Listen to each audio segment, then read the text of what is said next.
companies in Germany with more than 500 employees are required by law to have half of the board, not 2 or 3 people, but half of the board have to be representatives from the employees. Great resignation, it's not only here in the US, it's all over the world, and they need to think about how we're going to stimulate and get the creativity that we need for our companies to innovate all over the world.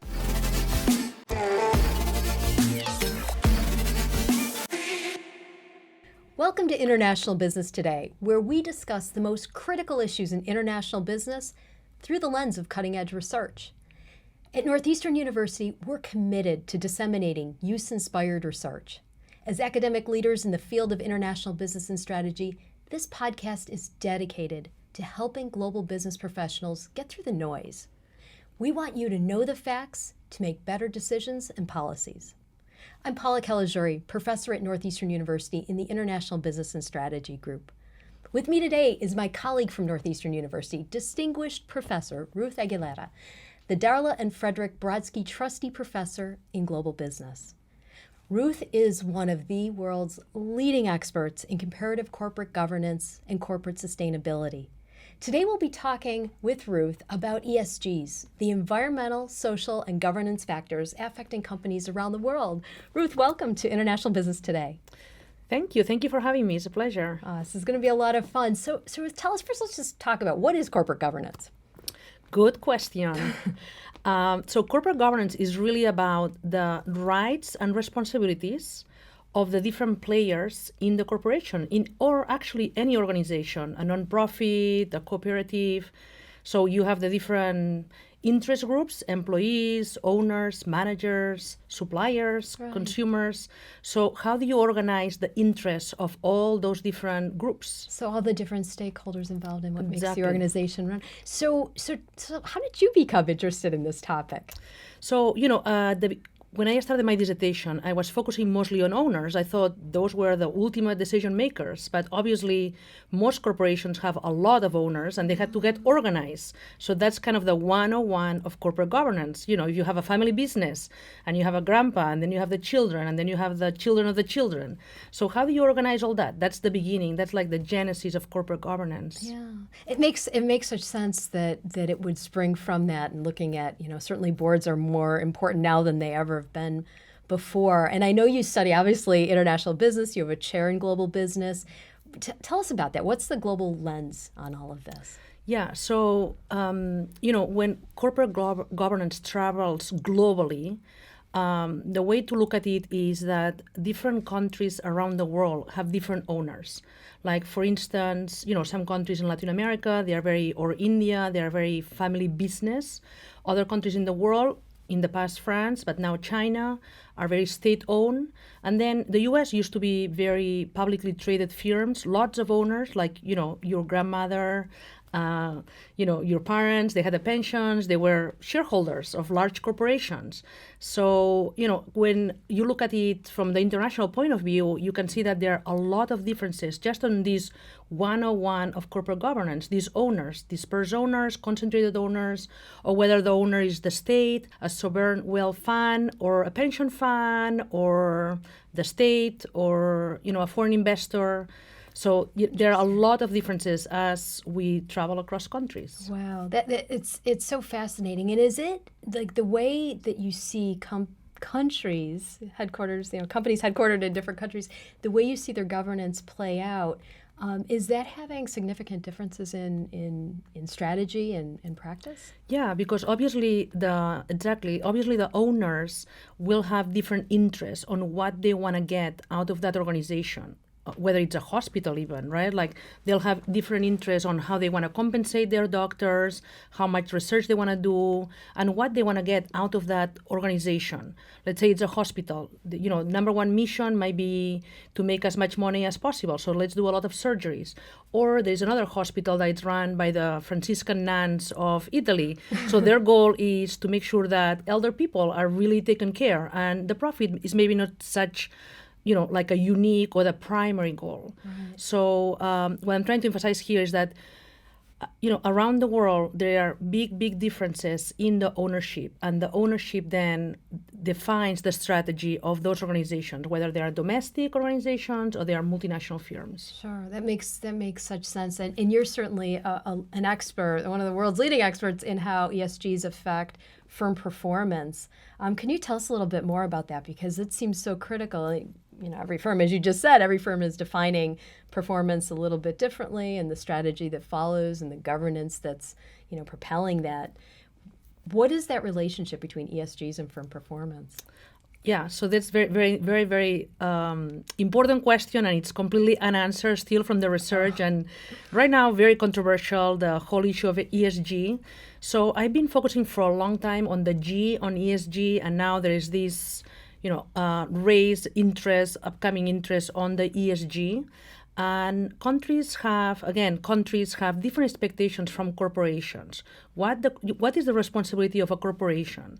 And there is a part of the world that it's called a stakeholder capitalism. Basically, you're supposed to take care of your employees, of your providers, your suppliers.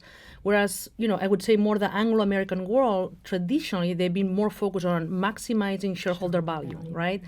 And obviously, this has a different, maximizing shareholder value has a different relationship with the environment and with anything that has to do social. And the social is how you'll treat your employees, how you'll retain your capital, etc.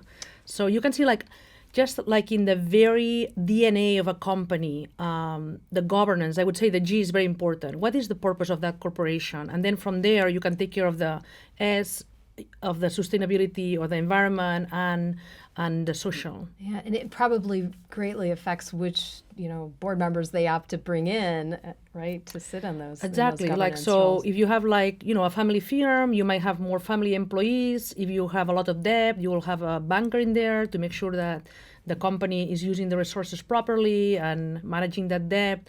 Whereas if it's a publicly traded firm with a 3 million shareholders like GM, then you would have a professional board, somebody that is trying to work for the corporation. Wow. And is this something that's mostly, you mentioned GM, right? Is this something for big firms, or should small organizations, you mentioned family business, should very small organizations be worried about the governance dimension? Yeah, or ESGs generally? I have to say, many startups, they think very, very carefully about their board, because that's going to be kind of their mentor, their resource to go and get more capital, sometimes establish connections. So startups think very carefully that board, and that board might not be compensated at the beginning, but there is an upside that if the company makes it big or it goes public, then they have ownership on the company. Wow. So, and universities have trustees; those are also boards. Right.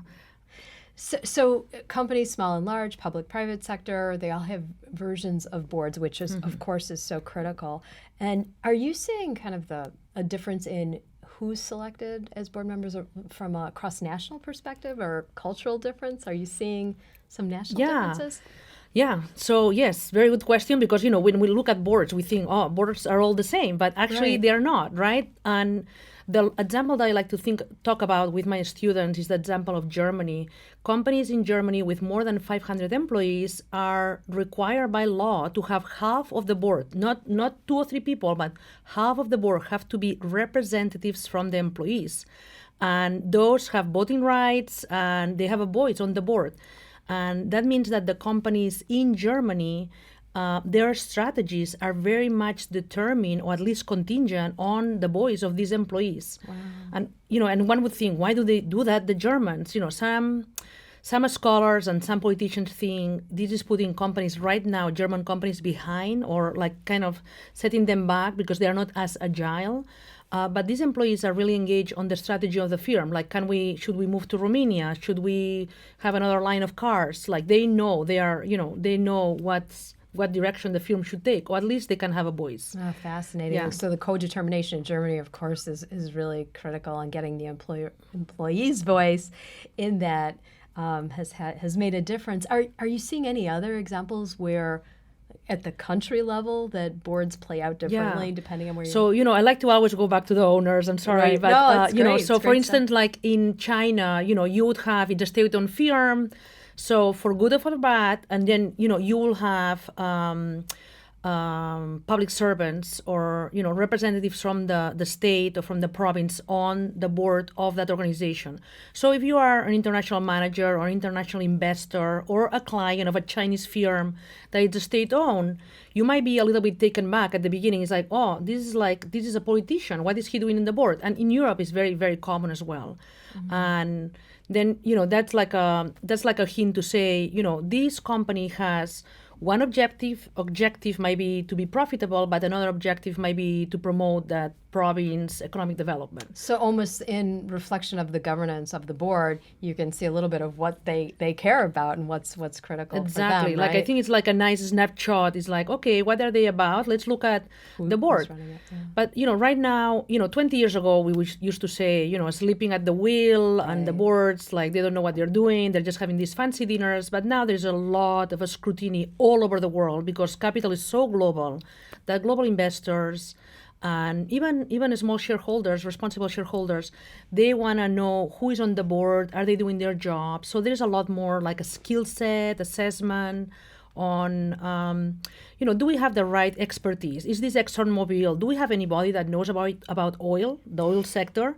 Do we have anybody that knows about, like the future of oil, what's next, like the next energy or sustainable energy, like as we're transitioning, doing that kind of a skill set assessment. Yeah, and you're right, as you said, just the magnitude of the importance of boards has changed over the years. It's no longer just an empty seat, right? Yeah. It really has a much broader remit. But tell us about those. Like there are so many hot button issues right now. There are so many critical things that boards need to know about, from diversity issues, cybersecurity, all kinds of things. Tell us a little bit about that. What are you seeing as some of those hot button topics? Yeah, so as I talk to board members all over the world, because I love to engage with them, and obviously right now geopolitical is a huge thing because the value, the global value chain and the supply has been interrupted, and so that's like geopolitical is huge. Like, how is this going to impact us? The euro going down, the potential energy crisis, and energy prices. So geopolitical and boards thinking about how are we going to handle it. That's one. But also talent, not just gender diversity, obviously very, very important, but all sorts of cognitive diversity in terms of the talent and retention of the talent, because we have this, the big attrition in many companies. So we have the issue of the great resignation, and it's not only here in the US, it's all over the world. And they need to think about how we're going to stimulate and get the creativity that we need for our companies to innovate all over the world. So you're asking me, what boards worry about today? Geopolitical, definitely. Trying to get the skill set in terms of cybersecurity and issues on compliance and sustainability. Yeah, and of course, as you noted, talent. I think this it's so nice to hear that the boards are now taking notice of talent, because the Great Resignation, what is this latest one? Quiet quitting. I mean, those are all very real things, and they're global, which is just so interesting to see. I want to turn just a little bit, since you're an expert in global corporate governance, you'll also have kind of a perspective on activism, shareholder activism. Tell us a little bit about that. What are the trends with that now? Yeah, so definitely we see a lot more activism because in the past, the SEC or the board could just say, well, this is not relevant to the firm, it's not material, let's not put it in the ballot of the annual general meeting. But now we've seen probably double shareholder proposals, and the shareholder proposals are on issues of diversity. It's like diversity in the board, like we need renewal, refreshment of the board. So that's like a big one, the refreshment of the board. Not just gender, but, people of different ways of thinking, ways of seeing the world, because we have this younger generation that they have high expectations on how companies are run in terms of talent. So So there are shareholder resolutions on diversity. There are also a lot of on what the company is doing in terms of preparing for sustainability, preparing for climate change. So does the company have a plan, like a strategic plan? And the whole idea here, you don't have to be like a very aggressive, responsible shareholder, but just regular shareholder activists that say, okay, what is your plan for climate change? What is your plan? In 2 years, are you planning to meet the Paris climate agreement, or what are you, because there is a risk. They are concerned about the risk. They are concerned about the environmental risk and the compliance risk. So complying with the regulation, especially if they are global firms, that in Europe there is very high stringent regulation. So they'll have to meet that. And shareholders want to know, how are you preparing? Do you have the right people in the company to address that? Yeah, boy, it is so critical, right? So these important issues, talent, certainly climate change, all of them, and the fact that the shareholders are getting involved. Are you seeing shareholder activism play out, though, differently depending on countries, or is it pretty much done the same? Yeah, there is definitely play out differently. They definitely play out differently. So all over the world, the shareholders and boards are concerned about risk, mitigating risk, whether it's the risk from a hurricane, so all sorts of risks: financial risk, sustainability risk, compliance risk, human capital risk. Are we going to get the talent, right? But then the shareholders, these shareholder activists, are different. So in the US, we have 3 very large institutional investors, led by BlackRock, and they have a lot of weight. I mean, in the US, we used to have dispersed ownership, and now we actually have concentrated ownership. These 3 largest institutional investors own 25% of the S&P companies in the world. So they have huge weight. So when they speak up, it has a lot of repercussions. And then the smaller shareholders, they have to follow suit, right? So this kind of shapes a little bit. Then in other parts of the world, they have concentrated ownership. Like in Europe, there's mostly concentrated ownership. So in that, their shareholder activism is still not as prominent because the owners already have a lot of voice. Mm-hmm. So the minority owners don't have as much power to influence these majority owners. Mm. And then in other parts of the world, I would say that the corporate governance is still not as professional. So they don't have the mechanisms for smaller shareholders or activists to really have an impact through the system. Wow, it's also interesting just how it's playing out around the world, but equally critical depending on everywhere you are in the world. So for our viewers, for our listeners, Ruth, can you share a little bit more about what they need to know about corporate governance, especially as it relates to ESG? Yes, thank you. That's a very, very, very important question, very critical question, because I think managers and boards are very stressed about, are we doing enough, right? So I believe that even though it's like a fad, a fad or maybe a fashion, that now ESG is everywhere and governance more salient. The first thing I want to tell managers is that your company has been doing ESG for a long time. Maybe didn't have the name of ESG, but you were taking care of your employees. You were trying to take care of your chemical waste. So you've been doing it for a long time. So I would recommend to these managers, let's take inventory. Let's take inventory of what you've been doing and put it a name, put it a label, and communicate. Communicate with your stakeholders, with your regulator, with your owners, with your suppliers, with your customers, what you've been doing, because you've been doing things, and just put it in buckets and communicate it. So this is the first thing you should do, take inventory.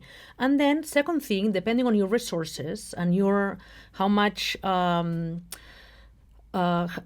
leeway do you have, how much degrees of freedom your company has, then prioritize. Decide, okay, our number one priority of the next thing that we're going to do is X, and then focus on X. And again, communicate. Tell your shareholders, tell your employees, tell your customers, your suppliers, this is what we're working on, and we're going to get there. And this is, in 1 year, we'll do this, in 3 years, we'll do X, and in 5 years, this is our goal. And then always go back and keep revising. Are you doing the right thing?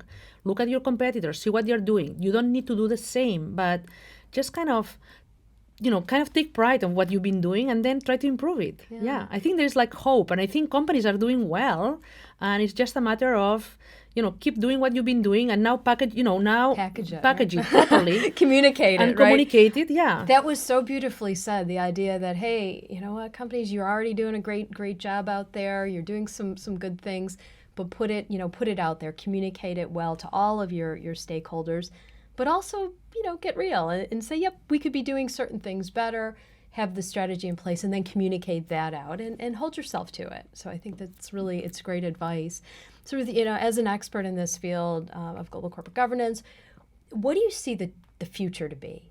Like, if you could tell our listeners, our viewers, what's the future going to look like? Yeah, so, I hope the future looks like that there is enough regulation that we don't have, even if it's soft regulation, soft law, not like SEC law, but that there is like a common moral regulation or standards within the firm, industry standards, that there is not a race to the bottom, but all firms said, okay, we're going to try to get to this level.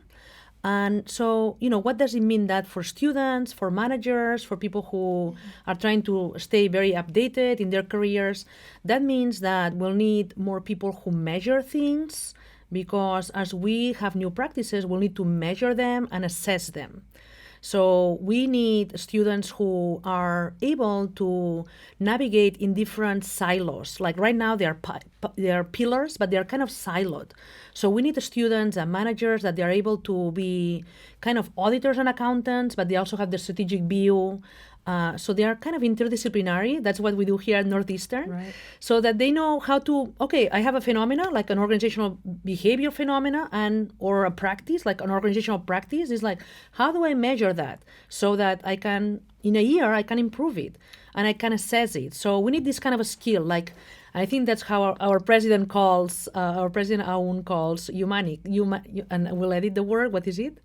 Humanics. Yeah, that's what our president Aoun calls humanics. And I agree with it. We need to look at social phenomena, organizational practices, and then be able to measure it so we can do better, or we can assess, are we doing well? So I think we need this kind of manager, and we're training our students to be like that, but also managers. They need to kind of get out a little bit of their silo and said, if you are like a strategic person, like in a strategy, it's like, okay, I'm going to go talk to our accountants and see how are they measuring these, or our auditors, what are they looking for? So have these more cross-disciplinary conversations, because the world problems are so complex that it needs this kind of mindset. You don't need to be an expert, but you need to be more of a team player, and then ask questions to other people that maybe know more. And then I think that's the way to make progress. Oh, wow. This is so rich. It's so valuable. The idea that we are focusing on interdisciplinary and cross-disciplinary fields, and that we become knowledgeable enough to know what we don't know, to ask good questions of our different functional areas. But I think for everyone listening, what's incredibly important is the focus on analytics. And the idea that we all need to be a little more upskilled in accurately measuring the phenomena of interest, because, like you said, companies are going to be out there holding to certain priorities, but also to certain outcomes. So we have to know how to measure those outcomes. That's right, and have that agility that Paula Caligiuri knows a lot about. Have that agility, that cultural agility, to be able to say, I'm going to risk, I'm going to be adventurous, and just try to push yourself in that cultural agility. That's also very key. Sure. Key component. Absolutely. It's all of it. It's the strategy and the cultural agility and certainly the analytics, understanding. Yeah, analytics. We're certainly, we're going to be expected to do a lot more because, as you noted, the world has become more complex. The risks are higher. Those in leadership roles are counting on great data at the governance level, but we need to be, as managers and leaders and students out there, we all have to be learning how to be good at doing those things to help with the ESGs, and they're the right things to do. So this is all good. Ruth, thank you so much for being on International Business Today. Thank you. It's a pleasure. Thank you.